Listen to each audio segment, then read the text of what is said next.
Well guys, as you saw, this cabbage came from my garden in December in Zone 5, Quebec, Canada, covered in snow, frozen a bit. So we're going to see if he's edible. And I've never grown cabbage so well before than this year. It was the best year for cabbage. And we're going to see. What I did notice with all my cabbage is, if you see that, a lot of that got on my cabbage. It was like the leaves were dirty in between the leaves, and then it just kept growing. It smells good.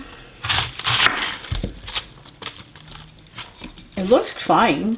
I mean, it looks like a normal store cabbage.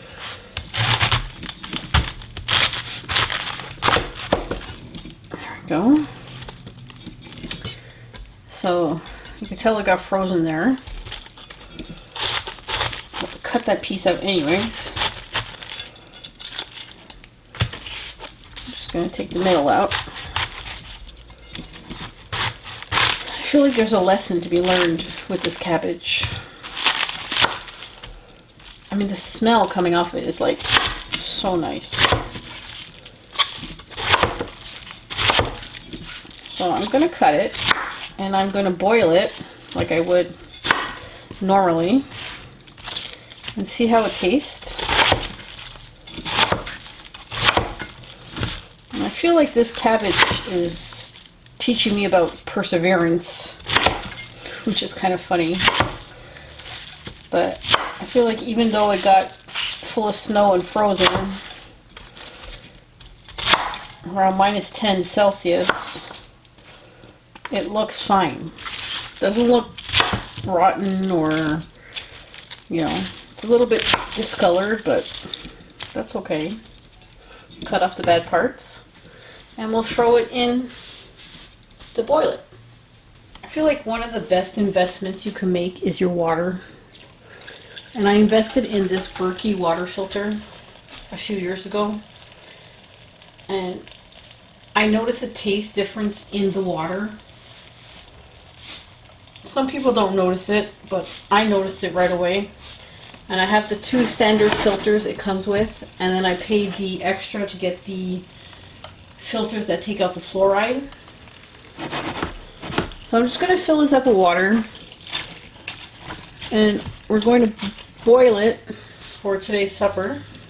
Well, this is my compost that I keep under the kitchen, and I tell you what, I would not even recommend that you get it. This is the top, and it has a filter on the bottom, so you're not supposed to get flies, but every time I put banana peels in it, I get flies. So I'm just going to take my scraps and throw them in the compost.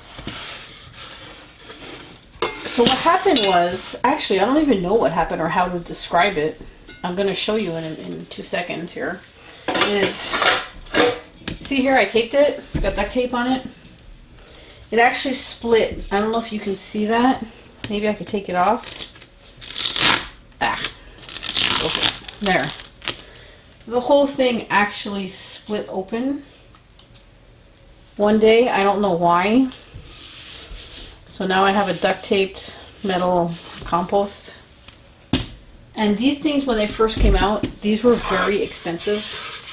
I saw them upwards of $70, and I said, I am not paying that for a compost holder. So I had actually went and bought a plastic one that was actually made in Canada, and I was quite happy to see it made in Canada and not overseas. But it broke in 2 seconds. So forget about that one. So I bought this one because the prices had come down after the initial craze of them first coming out. And I think I paid $20 for it, which I thought was reasonable and what I was willing to pay for it. And then I didn't even use it a month and it split. So I would not recommend this at all. So that's my compost. It's full now. Top won't close properly, but that's fine. I'm going to drag this outside in the cold and dump it into my main compost. All I could think of is that line in Jaws when they said you're going to need a bigger boat. I think I need a bigger pot. It boiled over once. Maybe it'll be okay, but it smells so yummy. Well guys, that cabbage that was covered in snow, frozen, gave me an entire container that I could snack on. So instead of having chips or chocolate or junk food, I'll just have cabbage. I figure, why not? And these are some of the best containers you could buy. They're stainless steel. They have a seal on the lid. You just clip them. They're waterproof, they're leak proof. They're great. They're awesome. Worth every penny. So this resilient little cabbage that survived Zone 5 is all ready for me. I'll see you next Saturday.